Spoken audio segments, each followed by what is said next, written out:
Boa noite, irmãos. Muito gratos ao Senhor por estarmos aqui mais uma vez nesse estudo. Hoje vamos iniciar a carta de Paulo aos Efésios, né? Um ensino muito precioso. Que o Senhor nos ajude em tudo, para que possamos aproveitar ao máximo esse período que Ele nos dá e assim aprendemos juntos. Vamos à graça, vamos orar, tendo a certeza de que tudo provém do Senhor. Agradecer, então, nosso bendito Deus e nosso Pai. Nós damos graças, Pai, por esse tempo que vamos ter diante da Tua Palavra.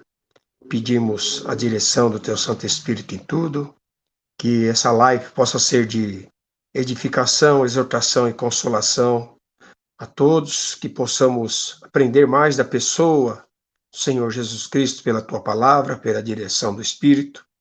Tudo que falarmos possa ser para a glória e honra do Teu santo nome.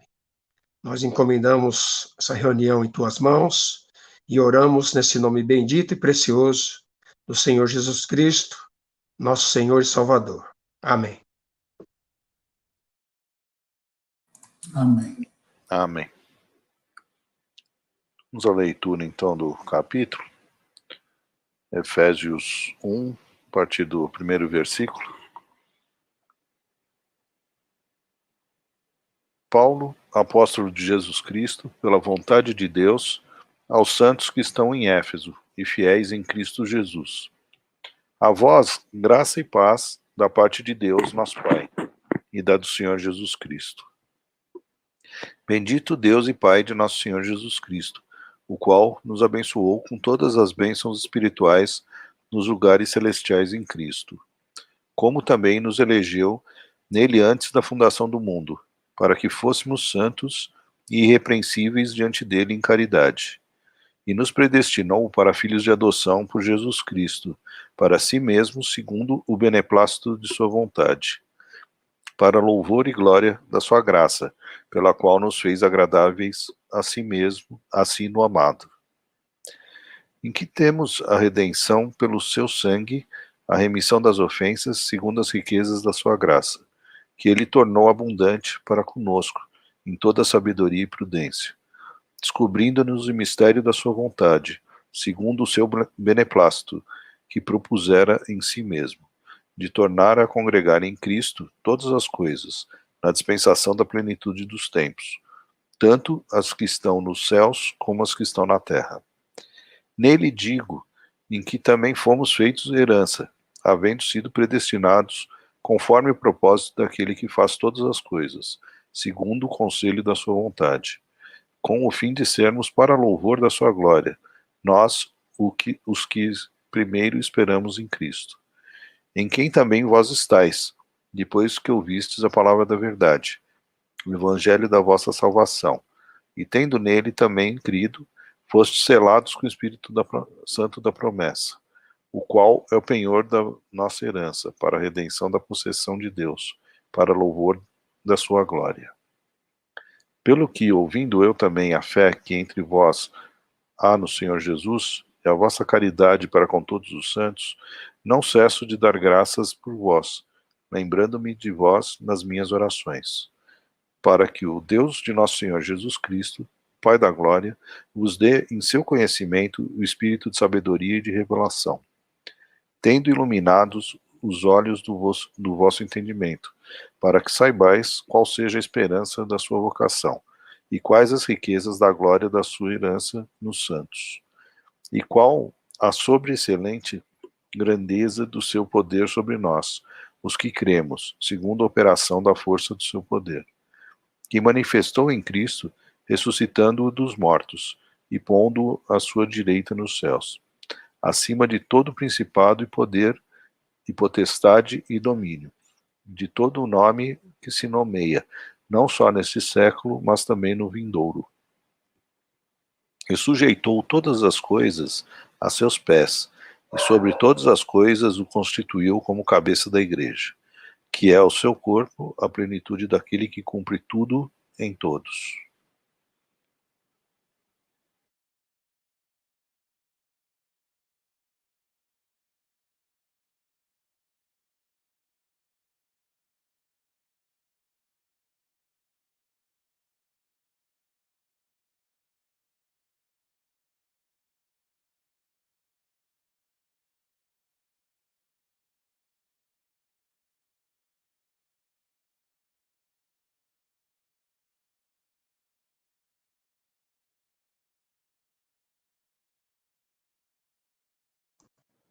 Essa é uma carta que Paulo escreve, e nela ele vai falar dos mistérios.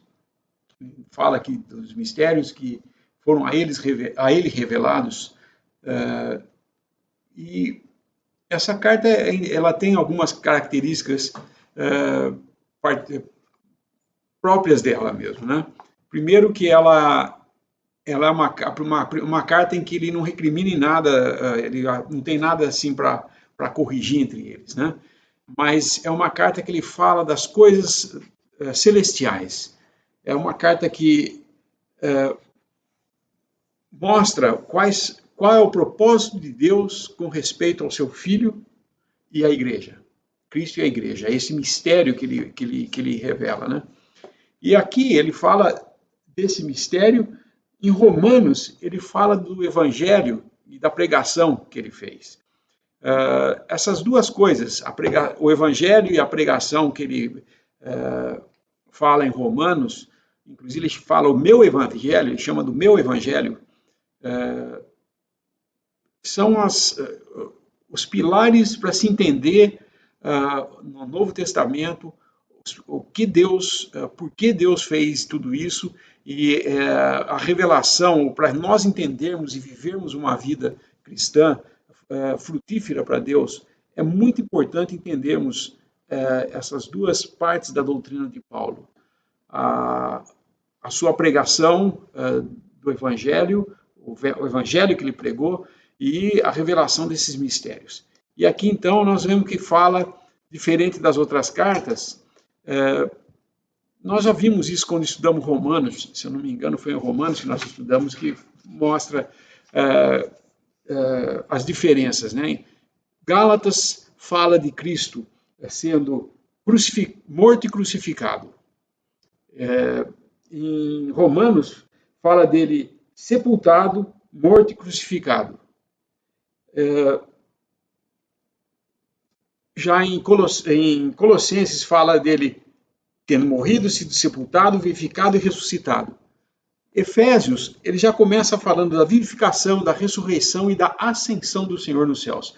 Ele não toca no assunto da sua morte, da sua crucificação, da sua morte ou da sua ressurreição. Apesar de citar alguma coisa a respeito da ressurreição, que fica subentendido ali da ressurreição, mas aqui ele está falando das coisas mais relacionadas às coisas celestiais, e são as promessas celestiais para nós cristãos.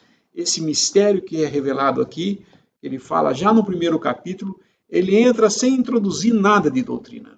Vocês lembram quando nós vimos outras cartas em que ele primeiro desenvolve a doutrina para no final falar da parte prática? Aqui ele não desenvolveu, ele fala da doutrina, do mistério aqui, mas ele fala do modo desse mistério que ele não está contando qual é o mistério.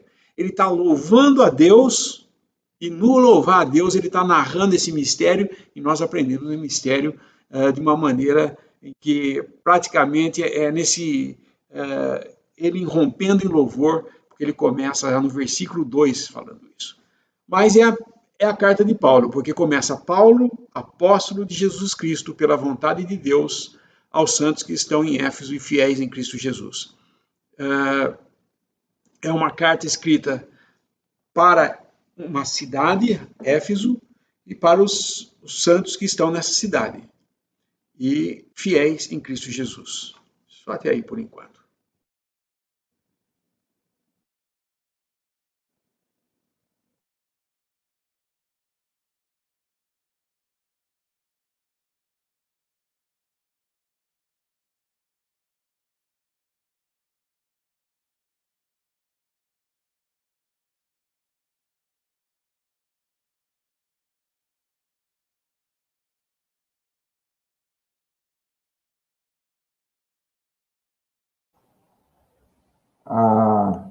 Paulo, ele vai falar dos mistérios agora, revelar os propósitos de Deus em Cristo Jesus, de uma forma especial na carta aos Efésios.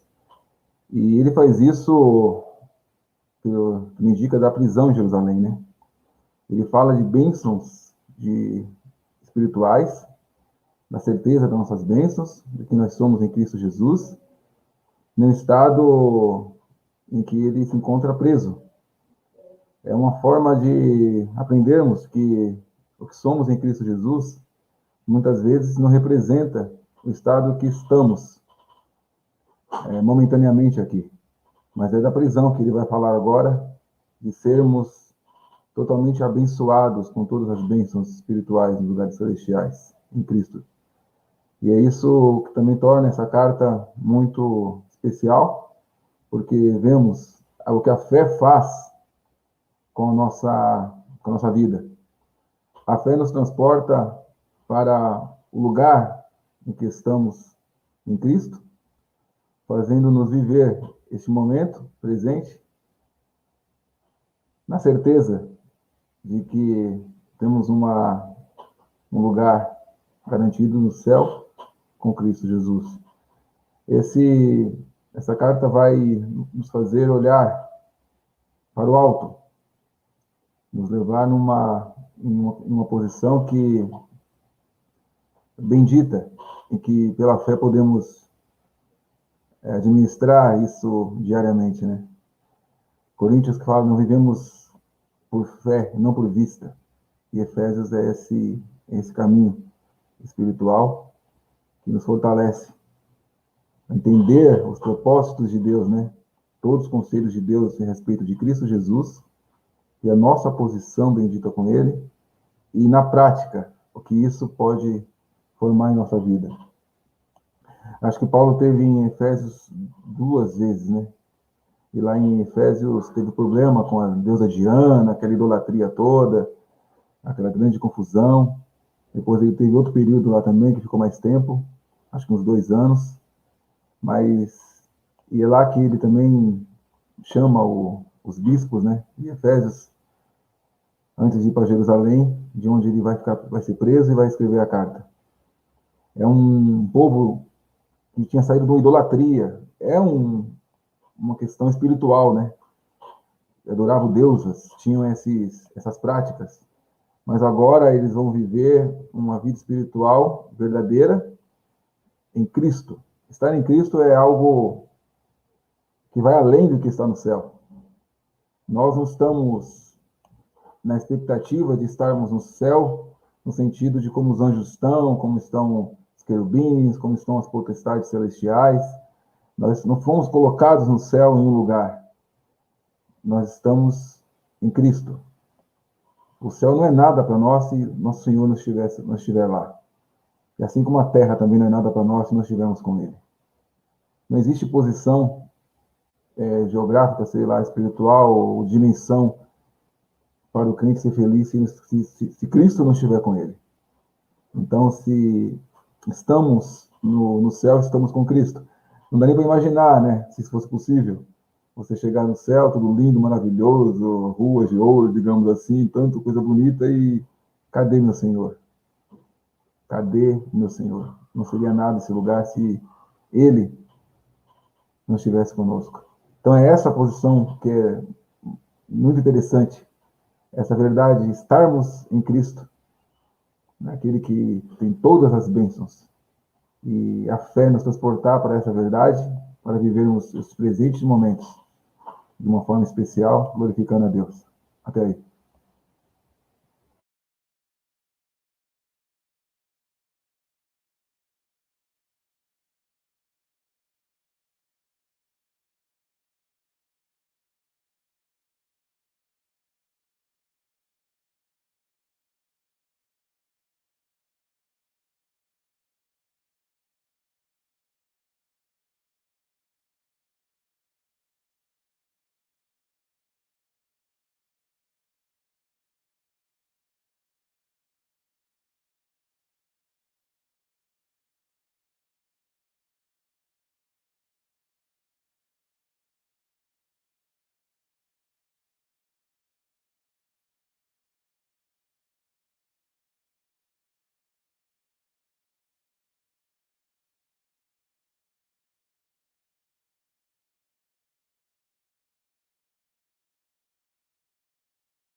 A carta tem uma divisão bem clara, que é os 3 primeiros versículos trata da parte doutrinal e os 3 últimos versículos da parte prática, né? Seguindo mais ou menos um esquema que sempre Paulo faz em suas cartas. E aqui ele começa, então, falando dessa doutrina, na verdade, esse mistério, né, que ele cita do que Deus fez, o propósito de Deus com respeito ao seu Filho. E mistério a gente tem que entender, nunca pensar no mistério como alguma coisa que Deus escondeu, como se fosse uma coisa assim secreta, ou alguma coisa que alguns só podiam conhecer, que fosse uma coisa mística, mas não é. Na realidade, o mistério era algo que Deus deixou para revelar no Novo Testamento.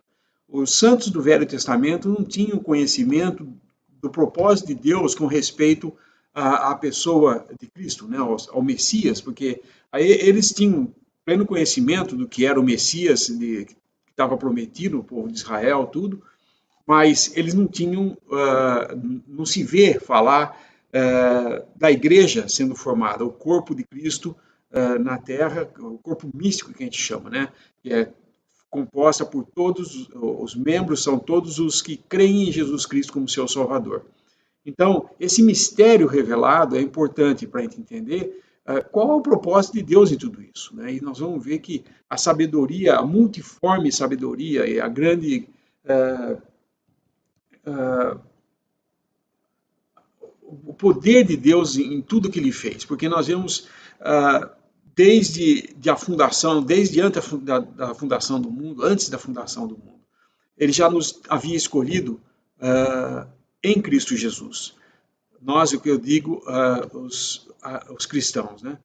Então, era alguma coisa que era um plano de Deus que jamais podemos pensar, foi assim, então, ele planejou uma coisa, ele tinha um propósito, mas por causa do pecado do homem, teve que mudar os seus propósitos, ou ele tinha um propósito com Israel, e porque Israel falhou, ele teve que mudar seus propósitos, quando eles crucificaram o Messias. Não, nada disso era desconhecido de Deus. Mas ele aprove a ele, antes da fundação do mundo, já escolher aqueles que são seus, então isso é eleição, né? E predestinar, isso é para onde essas pessoas foram escolhidas para ir. Era o lugar onde eles iam estar. E aqui nessa carta, então, nós vamos ver ele falando dessa eleição, versículo 4, como também nos elegeu nele antes da fundação do mundo, para que fôssemos santos e irrepreensíveis diante dele em amor, e nos predestinou para filhos. Então, a eleição diz respeito à pessoa, ele elegeu pessoas, e a predestinação é para o que ele escolheu as pessoas, para serem filhos de adoção e serem cidadãos celestiais agora, em Cristo Jesus.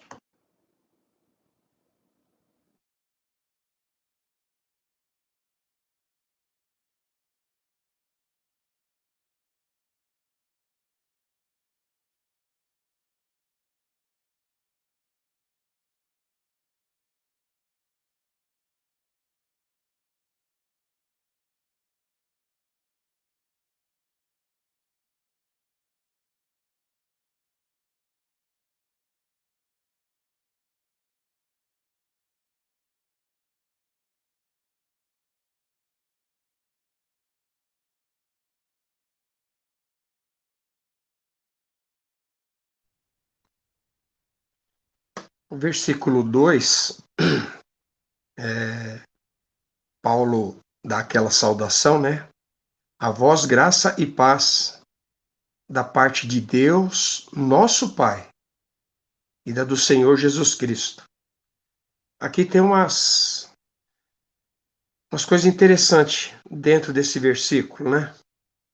Que tudo começa na graça. O homem caiu, né? Teve a queda. Ficamos destituídos da glória de Deus, todos nós. E o Senhor, por graça, enviou Jesus Cristo e depois dessa graça que nos alcançou, pela obra de Cristo fomos salvos. Nós fomos reconciliados com Deus. Haroldo, põe aí 2 Coríntios, por favor, capítulo 5. Versículo 19.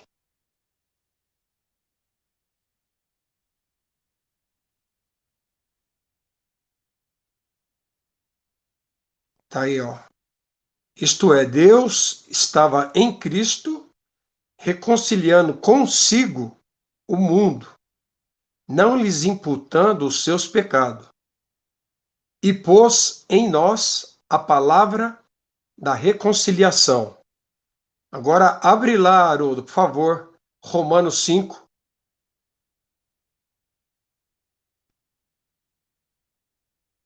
É o versículo 1 mesmo.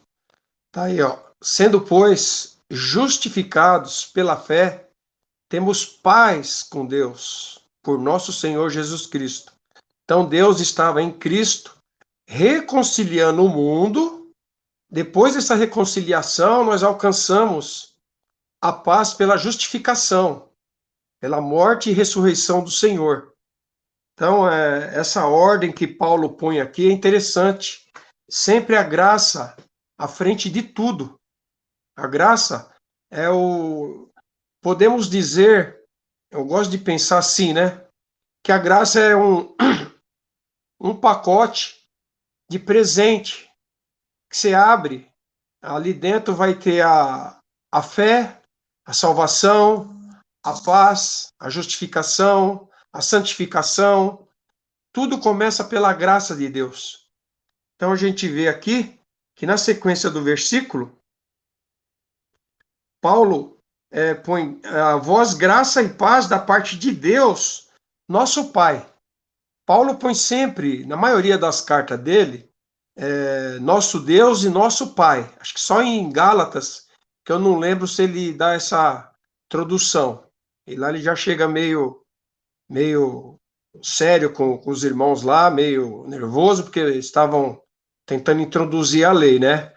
Mas não, aí realmente, olha lá, Paulo, apóstolo, não da parte dos homens, nem de homem algum, mas por Jesus Cristo e por Deus Pai, que o ressuscitou dos mortos. Todos os irmãos que estão comigo, as igrejas da Galácia, graça e paz da parte de Deus e da de nosso Senhor Jesus Cristo. Aí ele não põe aí, ó. Não, Deus Pai, tá certo, ó. Da parte de Deus Pai. Então, na verdade, entre todas as epístolas de Paulo, eu acho que a que se encaixou melhor quando fala de Deus, nosso Pai, é exatamente essa aqui, carta aos Efésios, porque aqui vai mostrar a nossa filiação, a nossa herança, herdeiros e co-herdeiros com Cristo. Então é muito interessante. E o Senhor, quando ressuscitou, ele já deixou encaminhado. Abre aí, Haroldo, por favor, João, capítulo 20, por favor.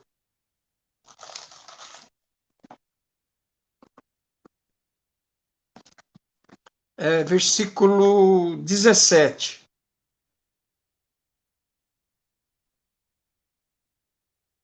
O Senhor está com Maria Madalena, né? E ele diz a ela, disse-lhe Jesus, não me detenhas, porque ainda não subi para meu Pai, mas vai para meus irmãos. Aí ele já está apontando a nossa filiação. E diz-lhes que eu subo para meu Pai e vosso Pai. Então ele está apontando para a nossa filiação e a nossa... Vamos ser herdeiros com Cristo. Porque ele fala, meus irmãos. Vai e diz-lhe a meus irmãos. Então está apontando uma relação familiar, aproximação. Isso só foi possível pela obra dele na cruz. Tudo que estamos falando aqui em Efésios, que vai ser falado, Deus vai tornar a congregar todas as coisas em Cristo, que elas estão desconectadas, céu e terra. Então ele vai tornar a congregar tudo, e tudo que está sendo dito em Efésios passou primeiro pela cruz. Sem a obra da cruz, nós não teríamos nem salvação, nem redenção, nem filiação, nem seríamos herdeiros e co-herdeiros com Cristo. Então, aquela obra na cruz foi por graça também. O Senhor veio em obediência ao Pai, obediência até a morte, para nos salvar, por pura graça. Ele se deu naquela cruz para nós podermos alcançar a salvação mediante o sangue derramado dele. Até aí, irmãos.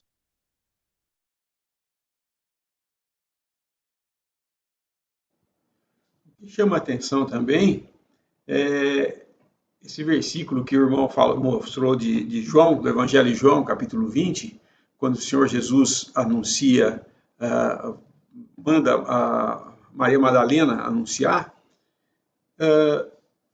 Nós sabemos que a palavra de Deus, muitas vezes a gente não nota essas coisas e pensa que apenas foi por acaso que ele escreveu: vou para meu Pai, vosso Pai, meu Deus e vosso Deus. E aí quando a gente lê nas cartas Paulo falando, ele fala sempre de Deus, nosso Pai. E isso tem razão para si. Não é assim uma coincidência. Um resolveu falar do Pai primeiro e depois Deus. Não é. Na verdade, o Senhor Jesus era o único que, antes da ressurreição, ele já tinha o conhecimento do Pai. Porque quando ele orou, ele falava Pai, ele se dirigia ao Pai. Quando ele ia orar, ele se dirigia ao Pai. Por quê? Ele é o Filho eterno de Deus. Ele não se tornou filho quando veio ao mundo e se fez carne e habitou entre nós, como algumas tendências de doutrina errada aí ensinam, que ele se fez filho quando se tornou filho, foi gerado filho. Em Hebreus fala, ele foi gerado. Mas essa geração não é no sentido de que ele não existia e passou a existir. Ele foi como homem apresentado ao mundo, mas ele era o Filho de Deus desde toda a eternidade. Porque quando Deus criava as coisas, por meio de quem ele criava? O Filho que era o Criador de todas as coisas. É João capítulo 1, né? O Verbo se fez carne e habitou entre nós. Os primeiros versículos falam, o mundo foi feito por ele, sem ele nada do que foi feito seria feito. Então ele é o Criador de todas as coisas. E ele é o único que tinha o conhecimento do Pai. E só depois de ressuscitado, ele pôde falar a Maria Madalena: vai agora e diz aos meus irmãos, subo para meu Pai e agora vosso Pai, ele está dizendo. Eu pus esse agora aí para a gente entender o que ele está falando, a entonação do que ele está falando. Por que ele não falou, vai e fala para os seus irmãos que eu subo para meu Deus? Porque eles tinham conhecimento de Deus já. Eles nunca tiveram conhecimento de Deus como Pai. E o Senhor Jesus introduz isso para eles, uma coisa que não está no Velho Testamento. No Velho Testamento você não vê chamando Deus de Pai. As únicas duas citações que tem de Deus como Pai é quando está falando de Criador de todas as coisas. Ele é o Pai de toda a criação. Mas não que ele era o Deus que nós chamaríamos de Pai. Mas ele era o Pai de toda a criação, no sentido daquele que criou todas as coisas. Mas quando o Senhor Jesus ressuscita, o novo homem, a nova criação de Deus, ele anuncia, fala a Maria Madalena: vai agora, seus irmãos, diga para meu Pai e vosso Pai, meu Deus e vosso Deus. E Paulo, quando vai falar em todas as suas cartas, ele fala de Deus, que é quem ele conhecia primeiro, e depois de quem foi revelado por meio da ressurreição de Cristo, o Pai. Então, Deus Pai, você vê que Paulo sempre fala Deus Pai, ele nunca fala Pai, o Pai e Deus de nosso Senhor Jesus, ou Deus e Pai de nosso Senhor Jesus Cristo, porque era como nós conhecemos antes de ouvir do Evangelho. A existência de Deus nos é mostrada. O Salmo 19 fala, os céus proclamam a glória de Não é do Pai, é de Deus. Os céus proclamam a glória de Deus porque é no que está dizendo respeito à criação de Deus. Os céus proclamam essa criação. Ninguém pode dizer que não conhece Deus porque as coisas que foram criadas estão aí. Lógico, o homem está negando isso hoje, teorias de evolução e tudo mais, que negam a existência de um Deus. Muitos negam e são totalmente descrentes a respeito da existência de Deus. Mas a criação está aí. E todo cientista, por mais cético que ele seja, se ele for honesto, ele vai dizer, afinal de contas, por mais que nós tentamos descobrir, vamos sempre esbarrar no negócio.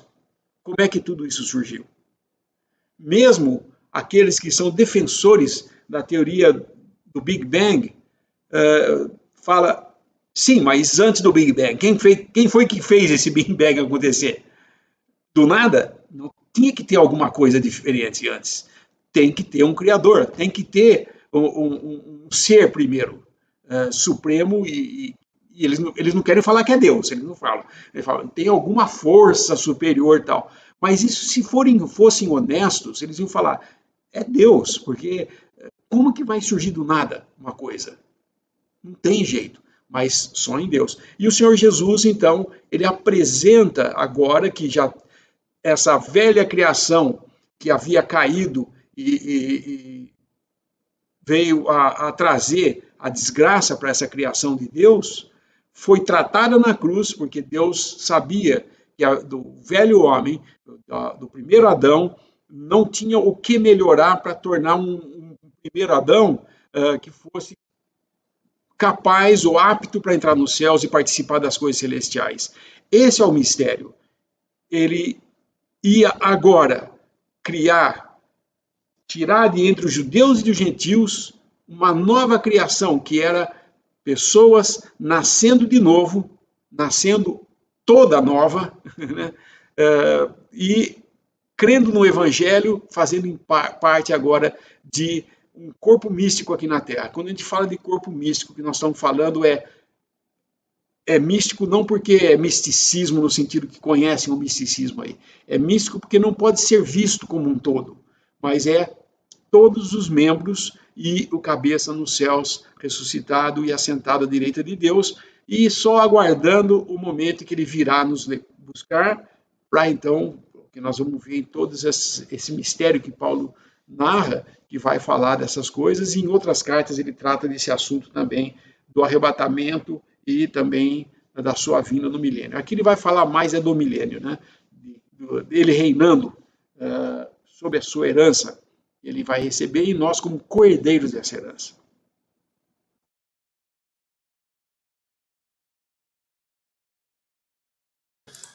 Estou pensando em tudo isso que os irmãos têm mencionado, por graça, né, como também já foi mencionado. Eu estava pensando também, foi mencionado no início, o apóstolo está preso aqui. Só que ele vai iniciar, então, no versículo 1, ele fala apóstolo. O que é apóstolo? Ele é enviado, interessante que ele não fala assim, ele é enviado de Deus. Num certo sentido, vai estar, né? Claro que é. Mas ele é um enviado, ele é um apóstolo de Jesus Cristo pela vontade de Deus. Peraí, eu estou preso. Você está falando isso, Paulo, mas você está preso? Sim, mas a palavra de Deus não está. E ele vai poder falar, então, dessas coisas como os irmãos abordaram, ou tocaram, de passagem, coisas tão elevadas, né? É uma epístola com as coisas mais elevadas, e nós vamos aprender também que o fato de nós conhecermos coisas elevadas não significa que não possa haver um declínio em nosso gozo cristão. Que o fato deles conhecerem coisas que nós só vamos encontrar certas coisas na Epístola aos Efésios. revelada ao apóstolo, o apóstolo sendo instrumento do Senhor Jesus pela vontade de Deus para revelar coisas que estavam ocultas em Deus. E uma coisa também, os irmãos falaram algo, no capítulo 4, nos versículos 4, 5 e 6, nós vemos 3 esferas, né? 3 círculos. O versículo 4, falando de... capítulo 4, versículo 4, fala de um só corpo, são os verdadeiros, aqueles que creem. No versículo 5, fala um só Senhor. Isso que eu queria chamar a atenção. Às vezes a gente, até trazendo assim, certos costumes do sistema onde nós nos reunimos, muitas vezes, às vezes mesmo em oração, nós nos reunimos, nós nos dirigimos a Deus, Pai, como Senhor, usando assim, talvez, claro, no intuito de sermos reverentes. Então nós podemos chamar, ó Senhor Deus, mas a gente vê que quando está falando de Senhor, ele está se referindo ao Senhor Jesus. Claro, quando nós falamos assim, tu, ó Pai, nós estamos, né, o intuito é esse, de sermos reverentes, né, falarmos de uma maneira condizente, claro, com a pessoa, com essa pessoa divina. Mas, às vezes, nós estamos falando, Pai, o Senhor que fez.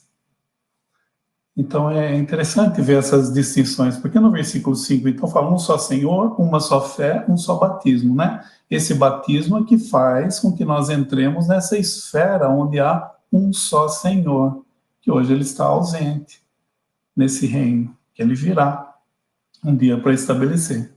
No versículo 6 fala um só Deus e Pai de todos, o qual é sobre todos e por todos e em todos, nesse círculo maior onde todos, no sentido de Deus, como Criador, ele é o Pai de todos, nesse sentido assim, ainda que um muçulmano, por exemplo, ainda que ele não creia no Senhor Jesus, ele não reconheça um ateu, ele está nessa esfera onde há um só Deus e Pai de todos. Para ele entrar nessa outra esfera, ele é batizado, não em nome de outras coisas, em nome do Pai, do Filho e do Espírito Santo, para o Senhor Jesus Cristo, para ele entrar nessa outra esfera, onde há um só Senhor. Então, voltando lá para Efésios 1, normalmente quando fala Senhor, nós estamos dirigindo ao Senhor Jesus. E não é errado nós nos dirigirmos em oração ao Senhor Jesus. Seria errado nós nos dirigirmos em oração ao Espírito Santo, que apesar de ser uma pessoa divina, ele não tem essa função. O papel do Espírito Santo é glorificar o Senhor Jesus. E no versículo 2, o irmão também mencionou a respeito da graça, eu estava pensando, uma pessoa que conhecia bem o que era a graça, Paulo, outrora chamado Saulo, ele conhecia bem que não era digno de nada. Ele, num determinado momento, ele vai escrever assim, pela graça sou o que sou. E nós também, hoje aqui, essa noite, né? Que mais nós podemos dizer, senão, pela graça, nós somos, em Cristo, o que somos. Então, ele fala de graça, e interessante ele trazer esse assunto. E os Efésios, não é que eles eram os irmãos mais especiais, fiéis aqui no versículo 1, no final do versículo 1, pode ser traduzido também como crentes, né? Então, não é porque eles eram os mais fiéis, não é por graça também. Porque eles eram tão fiéis que Deus falou assim, não, eu preciso, pelo intermédio do apóstolo Paulo, enviado do Senhor Jesus, eu vou revelar essas coisas tão especiais a eles. Não. Então, esses que vão ter essas revelações tão elevadas. Nós vamos ver em Apocalipse, falando assim, tem uma coisa contra ti, deixaste o primeiro amor. Então esse é o declínio que nós também podemos ter. Nós estamos tendo acesso com coisas tão elevadas, nós estamos iniciando hoje essa epístola, coisas tão elevadas, mas isso não significa que se nós não andarmos em comunhão com Ele, desfrutando daquilo que Ele vem nos revelando, vai nos revelar ou já nos revelou, se eu não desfrutar, existe o risco de acontecer exatamente isso. Eu vou ser uma pessoa sabedora, mas, na verdade, eu não estou andando segundo aquele conhecimento que Ele tem me dado. Isso pode, não estou falando que é, mas pode produzir em mim um cristianismo, se eu posso dizer assim, de fachada. Então, eu posso falar de uma maneira correta, posso até me comportar de uma maneira correta. Mas eu não vou ter a alegria de desfrutar dessas coisas que Ele está me revelando, está nos revelando. Então, essa graça é fundamental, porque nós dependemos totalmente da graça, que Ele nos mantenha, que Ele produza em nós, pensando em Filipenses 2,13, produz em nós esse desejo de nós nos ocuparmos mais e mais e andarmos segundo aquilo que Ele está nos revelando. E mais uma coisa só. Quando ele fala no versículo 2, porque ele falou graça e paz. Aparentemente, se eu estou pensando correto, ele não está propriamente mencionando Romanos 5. Quando fala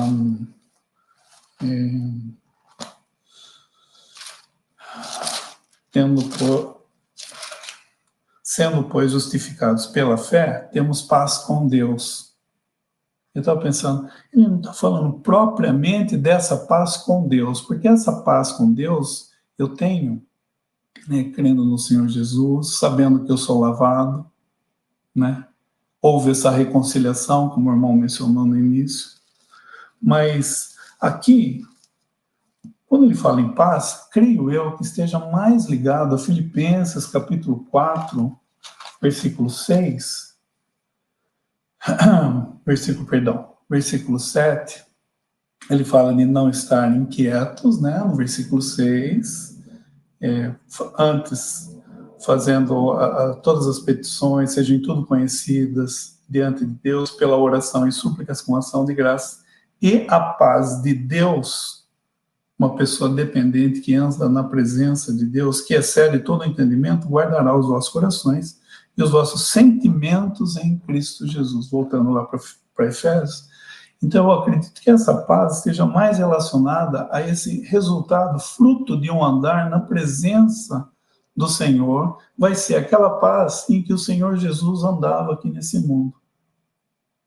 A paz de uma pessoa que anda em dependência e obediência na presença dele. Então, ele começa essa epístola, antes dele entrar nesse parágrafo, no versículo 3, que vai iniciar esse outro parágrafo, ele fala, graça e paz, essa paz da parte de Deus, nosso Pai, e olha só, do Senhor Jesus Cristo. Então, ele falou, Deus, nosso Pai, e quando ele fala Senhor, ele fala, Senhor Jesus Cristo. Então, eu queria fazer esses apontamentos também, porque os irmãos mencionaram uma que foi enviada, num certo sentido, Maria Madalena, e nós estamos vendo aqui uma pessoa que foi enviada também pelo Senhor Jesus Cristo, pela vontade de Deus, e já recomendando e estabelecendo o terreno onde ele vai poder falar dessas coisas, que vai ser somente através ou fruto da graça de Deus, pela graça de Deus. E hoje, nós sabemos, que se nós estamos nessa live, estamos nessa reunião virtual, somente por graça. E somente Ele pode nos manter em graça, por graça, até esse momento bendito que ele virá nos buscar, que pode ser a qualquer instante, né?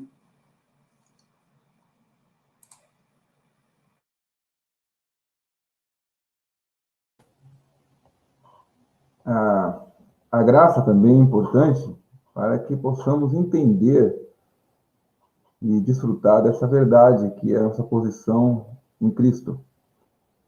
Porque o intelecto humano, como nós vemos ao longo da nossa vida cristã, quando estávamos no sistema, tenta equalizar essas coisas, tenta criar uma forma prática de entender, adaptando ao sistema, coisas terrenos, né? Coisas celestiais. Nós vemos que em Romanos, Paulo fala que nós somos libertos do pecado, né? Em Colossenses, estamos livres do mundo, né? Um do pecado, outro do mundo.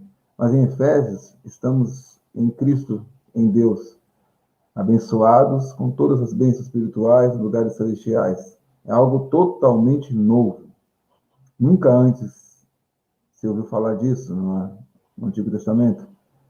Uma nova criatura que tem com Cristo, que está à direita de Deus, vitorioso, vencedor, nos colocou juntamente com ele na mesma posição. Na mesma condição de bênção, né? E todo o amor que Deus tem em Cristo Jesus é derramado em cada crente. E entender esse amor, conhecer o quanto que Deus nos ama, isso é um caminho maravilhoso para se entender dia a dia. E Efésios nos dá esse caminho, Cristo Jesus. Essa obra maravilhosa que Cristo fez, ressuscitando dos mortos, vencendo, e hoje está à direita de Deus. E nos colocou juntamente com ele lá, para sermos amados por Deus e vivermos esse privilégio e como vivê-lo. Isso me leva para uma dimensão muito grande do que é estar nessa posição e como ela reflete minha vida aqui em assembleia, com meus irmãos, com o mundo, né, em minha volta. Isso é um caminho eterno, né, o crente, porque talvez nunca possamos conhecer perfeitamente isso, nem na eternidade, né, como que isso se processa. Mas sabemos que é algo que nós possamos todo dia aprender um pouco mais, não de nós mesmos, mas de como Deus nos ama. Qual a dimensão desse amor, que ponto ele vai, né? Como isso é colocado em nossa vida. E, claro, tudo por meio da graça, esse entendimento, não é intelecto humano. Se nós de querer aprender de forma colocando ciência, colocando coisas humanas, tentando colocar exercícios de campanhas, essas coisas todas que o homem tenta criar para se tornar mais espiritual, ficar mais conectado do além, essa coisa é bobagem. É conhecendo a Cristo e ter um entendimento das verdades espirituais em oração, na dependência de Deus. É muito importante você ir a Deus como alguém que necessita, não alguém que pode. Alguém que precisa aprender, que precisa conhecer, não alguém que pode e não precisa de graça. Se você acha que você pode alguma coisa diante de Deus, não precisa de graça. A graça está aí para dizer, olha, você não consegue por si só. Me deixa te ensinar, me deixa te levar e te conduzir para você conhecer mais e mais do amor de Deus que está em Cristo Jesus. Essa entrega é que nos conduz à verdade. Quando pegamos versículos sem entendimento, querendo por orgulho construir uma ideia sobre Deus, nós falhamos sempre. Mas quando, na dependência de Deus, em oração, colocamos nosso coração necessitado de aprender de Deus, como alguém que está com fome, precisa se alimentar, é assim que o Senhor vai, por graça, né, nos levando a esse caminho de verdade. Então, não falamos de graça, né? Graça para aprender, graça para conhecer. Não se considerar que sabe alguma coisa ou que está indo pegar para si, mas receber de Deus por graça. Sério.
Pisinato, eu sei que o tempo já está meio em cima, mas queria falar uma coisa. Pisinato mencionou sobre o Filipenses, que fala da paz de Deus, né? E é importante a gente fazer uma distinção entre a paz de Deus e a paz com Deus. Porque em Romanos capítulo 5, versículo 1,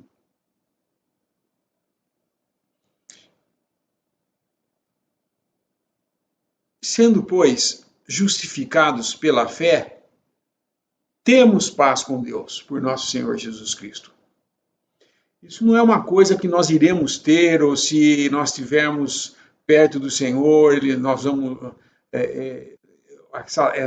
essa paz que Ele pode nos dar quando nós estamos inquietos. Não, isso aqui é uma paz que nós temos porque a justificação pela fé nos colocou numa posição de que não somos mais inimigos de Deus. Nós somos justificados diante de Deus por meio da nossa fé no Senhor Jesus Cristo. Isso é paz com Deus, ou seja, não existe mais acusação, não existe mais, não pesa sobre nós mais agora a condenação, porque tendo sido justificados pela fé, agora nós temos paz com Deus. Não vai haver acusação, porque fomos comprados por um preço, e essa redenção, que é a base de tudo isso daí, é que nos coloca nessa posição. Voltando em Efésios, lá na nossa passagem de Efésios que nós estamos lendo, vejam que ele vai mencionar no versículo 7, em quem temos a redenção pelo seu sangue, a remissão das ofensas. Isso é paz com Deus. Tudo que nós tínhamos em ofensa contra Deus por causa de sermos pecadores, termos nascido com a natureza pecaminosa, agora, pela graça de Deus, essa redenção, porque redenção não é apenas ser comprado. A palavra redenção significa comprar para libertar. Então ele nos comprou com seu sangue para nos libertar das garras do inimigo e não haver mais acusação do inimigo contra nós e para podermos servir a Deus. É liberdade para servir a Deus que nos foi comprada. E lá em Filipenses, quando trata disso daí, quando fala a respeito de não andeis ansiosos por coisa alguma, antes as vossas petições sejam conhecidas e a paz de Deus encherá os vossos corações. Versículo 7. E a paz de Deus, não é a paz com Deus. A paz com Deus nós temos, mas às vezes nós estamos inquietos com alguma coisa, o que nós fazemos? E nós temos que entender isso. Não é porque nós estamos nos lugares celestiais em Cristo Jesus que não passa por nosso coração, muitas vezes, inquietudes, inconstâncias, coisas assim que, problemas, circunstâncias à nossa volta. Mas nós não podemos nos inquietar com isso. Nós temos que trazer isso diante de Deus, fazer conhecido diante de Deus pela oração e súplica, já com ações de graça, sabendo que Ele vai nos ouvir. E então a paz de Deus vem e guarda nossos corações, para que ele não fique atribulado, não fique inquieto, entendeu? Isso não é a paz que Deus nos comunica quando nós estamos inquietos. Não quando nós estamos em situação eu creio que isso aí não está falando em situações em que o pecado tirou a minha paz, né? ou tirou a minha alegria de ser cristão. Isso daí nós sabemos que o pecado nos afasta, tira o gozo da nossa salvação. Não perdemos a salvação, mas perdemos a alegria da salvação, dessas coisas que temos em Cristo Jesus. Porém, quando é a circunstância à nossa volta que nos deixa um pouco inquietos, porque a inquietude não necessariamente é fruto de um pecado, ou de agir na carne, ou de desobediência a Deus. mas às vezes é circunstâncias, coisas na nossa vida que ocorrem, situações difíceis que ocorrem, a gente fica inquieto, o que eu vou fazer? Por exemplo, existia algum pecado em Israel, está preocupado em atravessar o Mar Vermelho, porque eles tinham o Mar Vermelho diante deles, as montanhas do lado e o exército do faraó atrás. Deus fala o que para eles? Aquietai-vos. Por quê? Porque eles estavam inquietos, eles estavam com medo do que estava para acontecer. Eles não sabiam o que ia acontecer, porque eles não tinham para onde fugir, eles estavam encurralados naquele lugar. A palavra era, aquietai-vos, pois, e vede o livramento. Isso é a paz de Deus falando, fica tranquilo. Então, quando estamos inquietos com alguma coisa, ou atribulados com alguma coisa, podemos sim chegar a Deus em oração e súplica, fazer conhecido dele as nossas preocupações, e a paz dele vai guardar nossos corações. O nosso coração vai ficar guardado pela paz de Deus que nos envolve, né? Isso é diferente da paz com Deus. Essa nós temos quando cremos no Evangelho da nossa salvação e nunca mais vai ser quebrada essa paz. Porque ainda que a gente se distancie de Deus e faça coisas erradas e que tire o gozo da nossa salvação, ou prestamos atenção aos dardos inflamados do maligno que quer nos atacar e esquecemos de colocar o escudo, usar o escudo da armadura de Deus, né, o escudo da fé, para apagar os dardos inflamados do maligno. Quando fazemos isso, nós temos, às vezes, inquietude, e eu tenho que ser tratado. A paz de Deus vem e cuida, segura o nosso coração para ele não ficar atribulado. Isso é muito bonito, vendo o amor de Deus cuidando de nós durante esse caminho no deserto, mas totalmente em paz com Deus. Porque ainda que o nosso coração fique inquieto e às vezes até incrédulo ou desconfiado do que está acontecendo, será que realmente é isso que Deus quer ou não é? Não se preocupe, a paz com Deus nós já temos, pela fé em Cristo Jesus. Então, esse versículo, a vós graça e paz da parte de Deus, o que vem de Deus para nós é uma paz que vem quando cremos, temos paz com Deus. Ela é a paz e a graça que vem da parte de Deus. Mas quando estamos atribulados, a paz de Deus nos guarda, e nós não desfalecermos no caminho.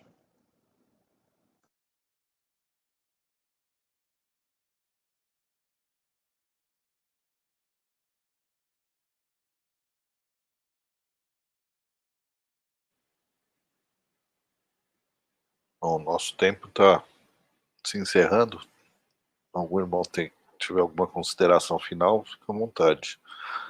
Haroldo, eu vi um questionamento, Sueli, ela fala, não entendo como podemos nos afastar do primeiro amor. Não é propriamente, o que eu estava mencionando, irmã, não era afastar do primeiro amor, eu estava pensando em Apocalipse, capítulo 2, versículo 2, o versículo mesmo que eu estava pensando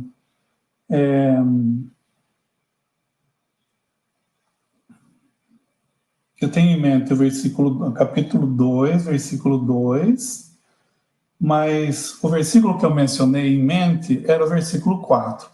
Então, o que estava acontecendo em Éfeso aqui?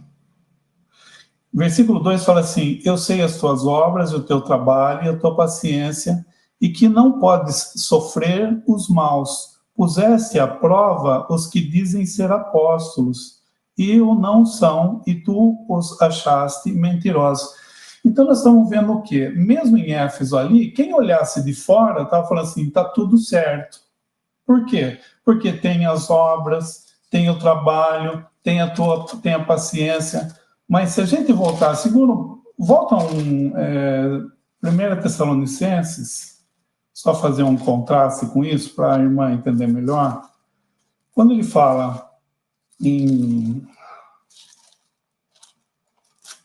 1 Tessalonicenses, capítulo 1, versículo 3. Presta atenção nesse versículo. Capítulo 1, versículo 3. Lembrando-nos sem cessar da obra da vossa fé. Presta bastante atenção. Obra da vossa fé. Ou seja, ele está escrevendo aos Tessalonicenses, é uma outra assembleia, mas existia obras, resultado de um andar de fé. Então, obra da vossa fé, o trabalho da caridade, o trabalho do amor, lembra? Trabalho, mas do amor, que provinha do amor, e da paciência da esperança. Então, eles perseveravam, essa paciência naquele sentido de perseverança, tendo em vista uma esperança que eles tinham. Então, isso ele está se dirigindo aos Tessalonicenses. Ele fala, trabalho, obra da vossa fé, trabalho da caridade e paciência da esperança. Voltando lá para o Apocalipse, presta atenção. No versículo 2:2, Apocalipse, ele fala assim, eu sei as tuas obras, não fala assim, obras de fé. Então, quem olhasse por fora, estava vendo obras, mas existia algo dentro que não existia, não estava vendo aqui, não é mencionado, obras de fé, resultado de fé. E o seu trabalho, mas não era um trabalho de amor, resultado do amor. Existia o trabalho, mas não era um trabalho de amor. E a tua paciência ou perseverança, mas não fala da esperança. Perseverança ou esperança, por causa da esperança que eles tinham. Não fala isso aqui. Então, quem olhasse de fora vai falar assim, uma assembleia perfeita, se eu pudesse dizer. Agora, olha só, versículo 4, 2:4. Tenho, porém, contra ti que deixaste, olha só a expressão que eu usei, deixaste a tua primeira caridade, o teu primeiro amor. Não é propriamente primeiro, assim, primeiro, segundo, terceiro. Aqui é a palavra, eu lembro que os irmãos já me explicaram isso, ele fala do melhor, o melhor do amor. Então, aparentemente, eles não estavam servindo o Senhor seguindo o resultado dessas coisas que só o Senhor vê. Então, eu posso, inclusive, eu sei que é um pouquinho mais difícil de entender, mas praticamente é muito simples. Eu posso estar fazendo algo sem que seja o resultado de um amor para Cristo, por exemplo. Então, isso vai ser o princípio de todo o nosso declínio, porque eu posso manter, por isso que eu falei de manter as aparências, porque o meu andar pode não ser o resultado dessas coisas, que nós vamos ver internamente. E o declínio, então, começa quando há ela deixa esse primeiro amor, né? Esse melhor, né? Então, até um irmão escreve assim, o que é para o noivo amoroso que a noiva seja impecável em seu comportamento, se as suas afeições estivessem esfriando? Então, suponhamos que minha esposa, por exemplo, espero que não esteja acontecendo isso, mas suponhamos que a minha esposa esteja me servindo, mas o amor esteja esfriando. O que importa para mim se ela faz ou não faz? O que importa para mim é o amor dela por mim, nosso amor, nesse sentido, o amor, como ele está falando, do noivo. Então, às vezes existe uma conduta que ela é apropriada, mas ela faz por dever. Eu tenho que fazer isso. Então, quando eu estava mencionando de deixar o primeiro amor, estava pensando nessas coisas, sabe? Às vezes, mas isso pode acontecer com o crente? Sim, pode acontecer com o crente. Nós podemos ter você perguntou assim, se trata de sentimentos, interesses pelas coisas do Senhor, conhecimento da palavra? Se trata assim, eu posso ter o conhecimento da palavra, mas não andar segundo esse conhecimento.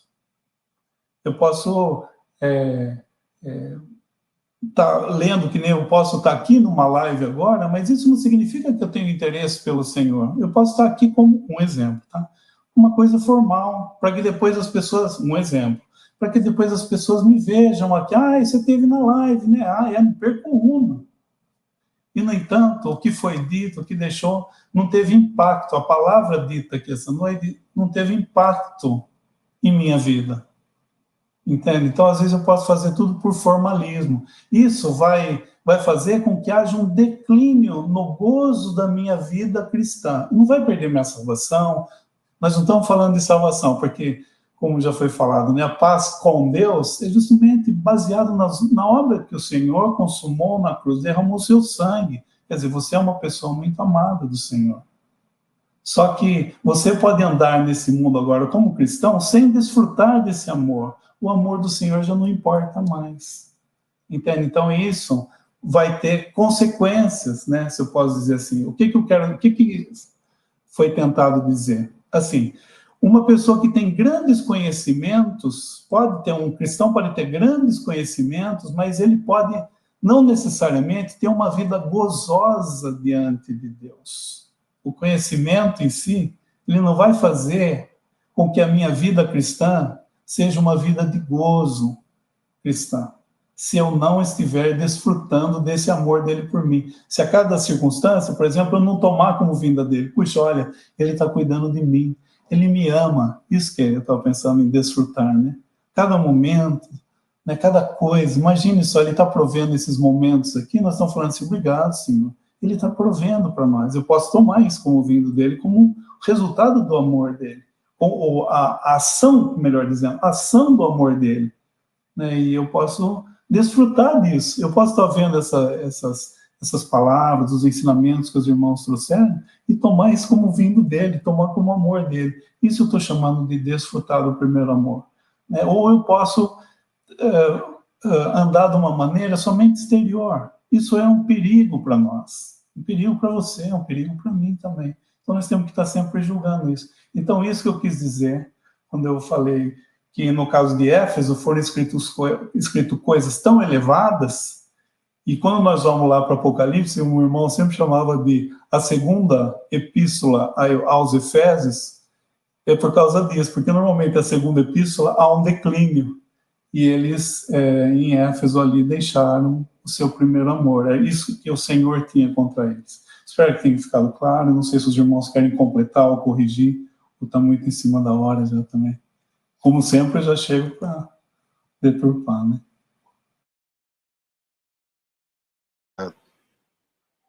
Bom, o tempo já passou, mas tem uma pergunta aqui que acho que é interessante a gente olhar. É possível alguém ouvir e aceitar o Evangelho sem o pecado, sofrer um arranhão e sem arrependimento nenhum?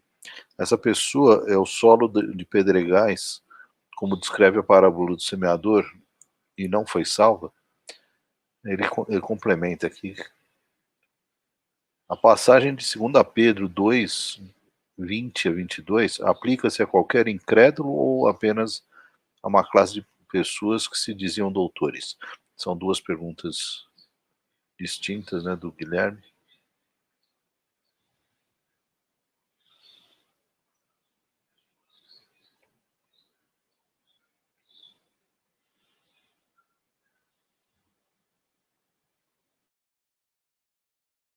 Eu não entendi bem a pergunta. Como sem pecado?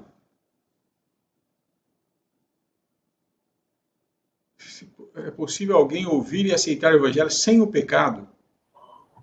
Sem o pecado sofrer um arranhão. Não, sem sensibilizar-se com o seu pecado. Alguém ouvir o Evangelho e não ser tocado pelo seu pecado. O novo nascimento impossível, né, seria. Mas o Guilherme explica melhor.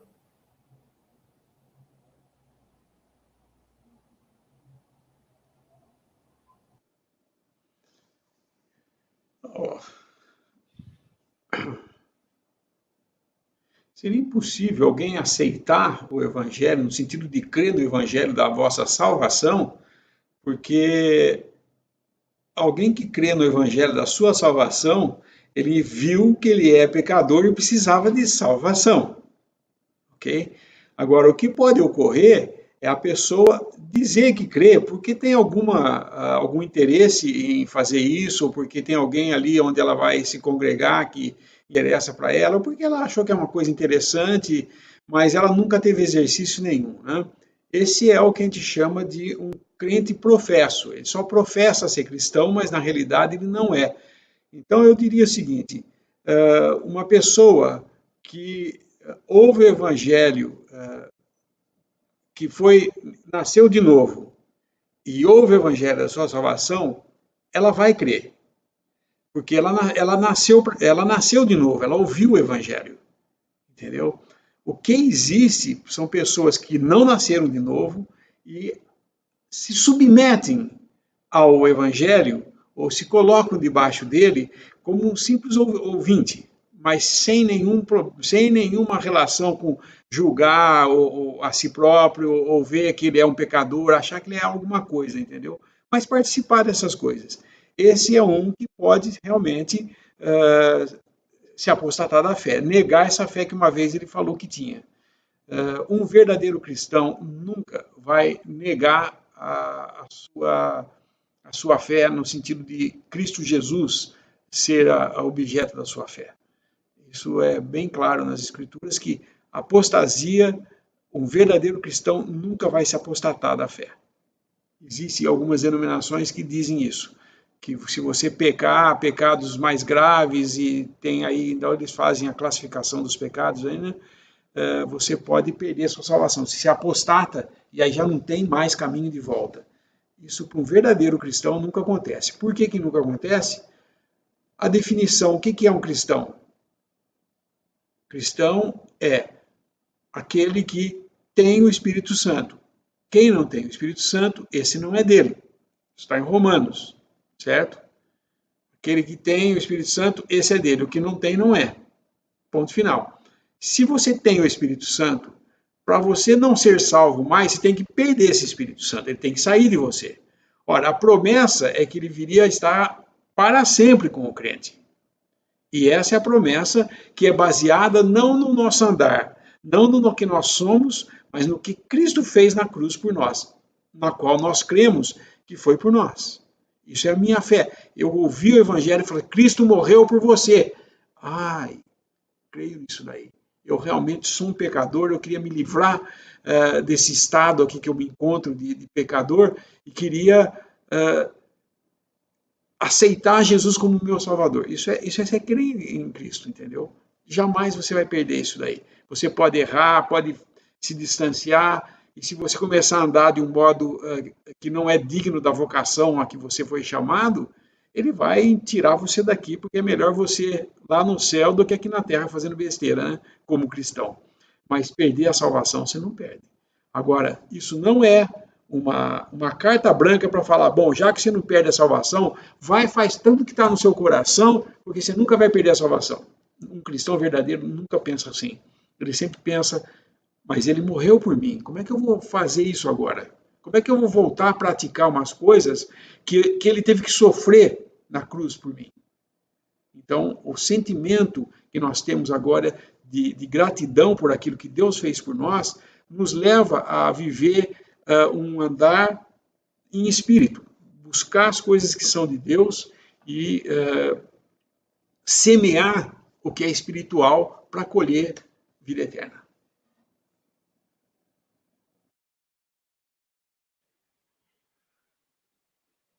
Ele fez uma segunda pergunta aqui, Lina. Não sei se... Essa passagem de 2 Pedro 2, 20 a 22, aplica-se a qualquer incrédulo ou apenas a uma classe de pessoas que se diziam doutores? Vou colocar o versículo aqui para a gente lembrar.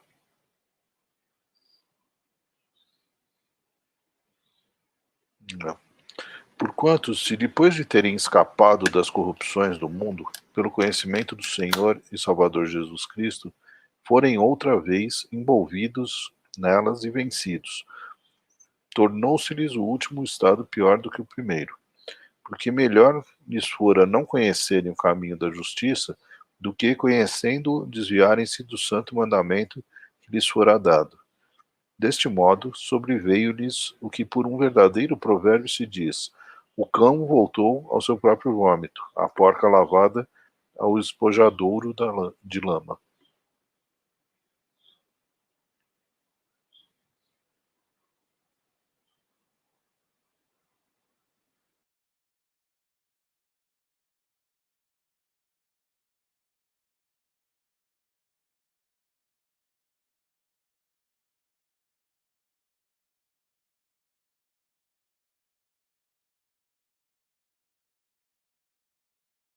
O seu microfone está fechado, Lina.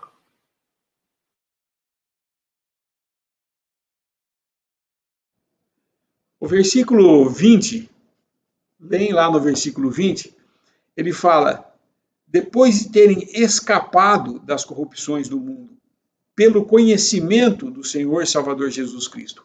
Não está falando aqui pela fé do Senhor Jesus Cristo, no Senhor Jesus Cristo. Ele está falando que eles escaparam da corrupção, ou seja, eles foram guardados num lugar de santidade, a santidade de associação, né? Eles ficaram com os irmãos ali, mas eles eram simples professos. Mas eles estavam pervertendo, inclusive, porque nos versículos anteriores ele estava falando de pessoas que são fontes sem água, nuvens levadas por toda a força de vento. Esses são os professos que participaram, como em Hebreus fala, tiveram participação nas coisas celestiais. Porém, eles foram, diz aqui no versículo 20, volta no 20. Conhecimento do Senhor e Salvador Jesus. Fé não é conhecimento, fé é certeza de que Ele fez isso por mim. É crer naquilo que Ele falou para mim. Isso é fé. Agora, ter conhecimento é aquilo que você passa na rua e fala assim: você crê em Jesus? Ah, eu conheço ele, sim. O meu pai é crente. Ah, sim, eu conheço aquele da Bíblia, né? Aham, conheço, sim. É conhecimento intelectual. Não é apropriar-se da verdade que Jesus substituiu ele na cruz do Calvário. Isso é salvação. Quando eu creio que Jesus Cristo foi meu substituto lá na cruz, morreu por mim, ressuscitou por mim, e agora eu tenho vida porque ele está vivo entre os mortos. Aí, nada disso vai acontecer de eu ser envolvido e vencido por essas coisas e ter um estado último pior do que o primeiro. Isso daqui é alguém que nunca teve o Espírito Santo, entendeu? Não é um crente, é um professo. Na realidade, esse aqui é um professo daqueles que eu estava falando, né? Participam das coisas celestiais, participam das bênçãos, porque o mundo não participa das bênçãos que Deus tem para nós? Nós que participam. Por exemplo, nós sabemos em Tessalonicenses que fala que o único que detém o mal hoje é o Espírito Santo que está na terra. Mas quando a igreja for levada, o Espírito Santo vai ser tirado daqui. Aí não tem quem segure. Então virá os 7 anos de tribulação.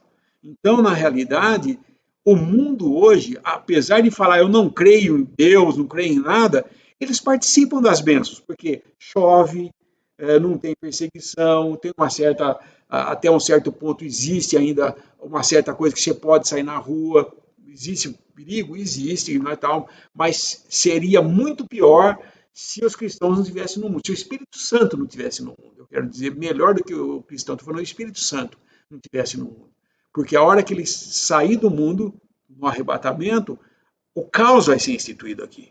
Você pensa que agora é caos? Vocês não sabem de nada, porque nós não sabemos de nada mesmo o que vai ser sem a presença de Deus aqui. Porque por mais que você ache que o mundo está perdido e tudo mais, ainda existe refrigério. Porque Deus ainda está permitindo algumas coisas, mas o Espírito Santo está na terra. Mas a hora que for tirado, o mundo vai cair em plena idolatria. Ele vai se entregar à besta e ao anticristo e vai perseguir todo aquele que vier falando das coisas de Deus, que é o remanescente, entendeu? Porém, isso aqui que está falando em 2 Pedro não é um cristão. Esses que voltam são os apóstatas. Eles negam a fé que uma vez eles ouviram falar dele. Tiveram conhecimento do Senhor. Conhecer não é ser salvo. Eu conheço Jesus, tá? Então tá salvo, tá ótimo. Não é assim. Ter conhecimento, não, porque Satanás conhece o Senhor Jesus. Tentou ele pessoalmente, né? Mas ele creu. Ele crê em Deus, mas treme. Nunca recebeu nada, porque nem poderia ter, né? Porque Satanás não tinha caminho de volta. Mas é só um exemplo de que só o conhecimento não é válido. Aquele que conhecer a minha vontade e praticar essa vontade, não é só conhecer, mas praticar.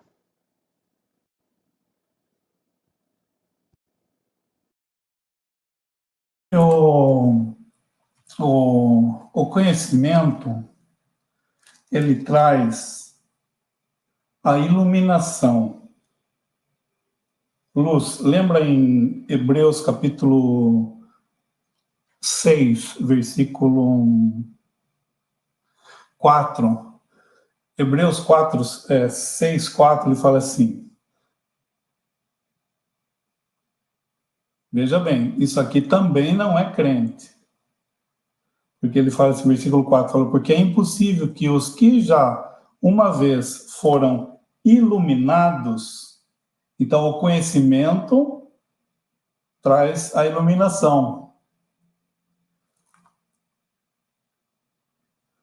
Uma vez foram iluminados e provaram o dom celestial e se fizeram participantes do Espírito Santo e provaram a boa palavra de Deus e as virtudes do século futuro e recaíram, sejam outra vez renovados para o arrependimento, pois, assim quanto a eles, de novo crucificaram o Filho de Deus e o expõem nas vitupérias. O que significa isso? Por exemplo, nós estamos numa reunião agora aqui, um exemplo, agora aqui. Pode ser que existam pessoas que professam crer e não sejam crentes verdadeiros. Eles estão participando desse conhecimento da palavra de Deus que tem sido trazido aqui. Então, esse conhecimento vai trazer essa iluminação, quer dizer, essa pessoa vai desfrutar. Nós vamos estar falando das coisas de Deus, provaram o dom celestial. Olha só o que está escrito aqui. Essas coisas vêm dos céus, vêm de Deus, é a palavra de Deus. Fizeram participantes do Espírito Santo. Não é que eles tinham o Espírito Santo. Eles fizeram participantes. O Espírito Santo está aqui, a palavra de Deus está aqui. Eles estão participando de tudo isso. Provaram a boa palavra de Deus. Então, quer dizer, boa palavra de Deus está sendo dita aqui. Então, quer dizer que esses daí, se forem recair, quer dizer, voltaram às velhas práticas, e aí você mencionou 2 Pedro, que são dois animais, segundo a lei judaica, eram impuros, imundos, não impuros, mas imundos, eles não podiam comer esses animais. E lembra, Pedro é um apóstolo dos judeus, Paulo dos gentios, Pedro dos judeus. Então os judeus estavam entendendo bem o que Pedro estava falando a respeito do cão e da porca. Então essas pessoas estavam participando, estão obtendo, se eu posso dizer assim, esse conhecimento, ia trazer iluminação, inclusive iam deixar eles mais responsáveis ainda. Então, uma coisa é o conhecimento, outra coisa é a fé, porque é a fé que vai trazer a salvação, né? Lembra, Efésios, nós não lemos hoje, mas Efésios 2:8 fala assim, porque pela graça sois salvos por meio da fé. Isso não vem de vós, é dom de Deus. Então, pela fé uma pessoa é salva, não pelo conhecimento. Esse conhecimento vai trazer iluminação, mas não propriamente, não necessariamente essa pessoa vai crer. Então, tanto aqueles em Hebreus capítulo 6, como aqui em 2 Pedro 2, eles não são crentes verdadeiros. Se é isso que eu entendi que você está perguntando também, né? Eu também não sei se eu entendi muito bem o que você está perguntando. Mas uma coisa é certa, eles não eram verdadeiros. Não importa se eles se diziam ser doutores ou não, eles não eram verdadeiros cristãos, né? Então, não sei se ajuda alguma coisa, mas é até aí que eu posso ir somente.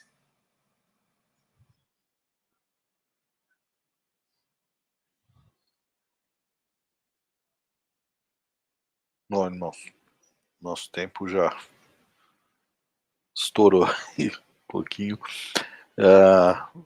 Vamos por um hino. Eu já meio que escolhi o hino aqui, na hora que o Pizzi estava falando lá de cada momento, me lembrou desse hino. Mas vai lá, Pizzi, vê se... 104.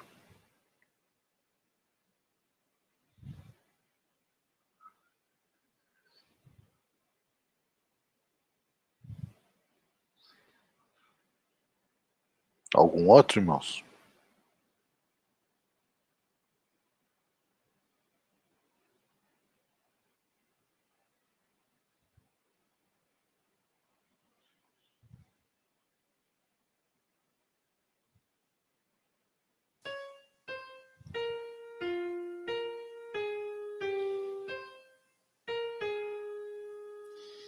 Em nossa angústia ajudas, Jesus, na tua igreja derramas a luz. Todos os dias consolo nos dás, cada momento conosco estás, cada momento nos guarda, Senhor, cada momento em graça e amor. Vida abundante podemos gozar, em ti que um dia vieste salvar. Chegando ao trono de graça por fé, nossa voz ouvis e o pranto até. Em teu cuidado não nos deixa sós, cada momento te lembras de nós, cada momento nos guarda, Senhor, cada momento em graça e amor. Vida abundante podemos gozar, em ti que um dia vieste salvar. Cristo, a rocha, bom libertador, és nosso escudo na luta, vigor. Quando em conflito podemos achar, cada momento tal força sem par. Cada momento nos guarda, Senhor, cada momento em graça e amor. Vida abundante podemos gozar, em ti que um dia vieste salvar. Fiz muito em breve a igreja levar, para contigo podermos ficar. Desfrutaremos com gozo em fulgor, cada momento teu doce amor. Cada momento nos guarda, Senhor, cada momento em graça e amor. Vida abundante podemos gozar, em ti que um dia vieste salvar.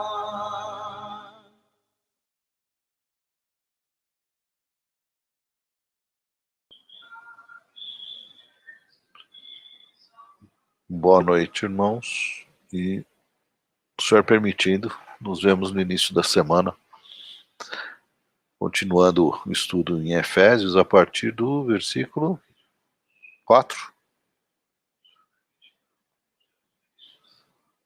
Boa noite, então, a todos.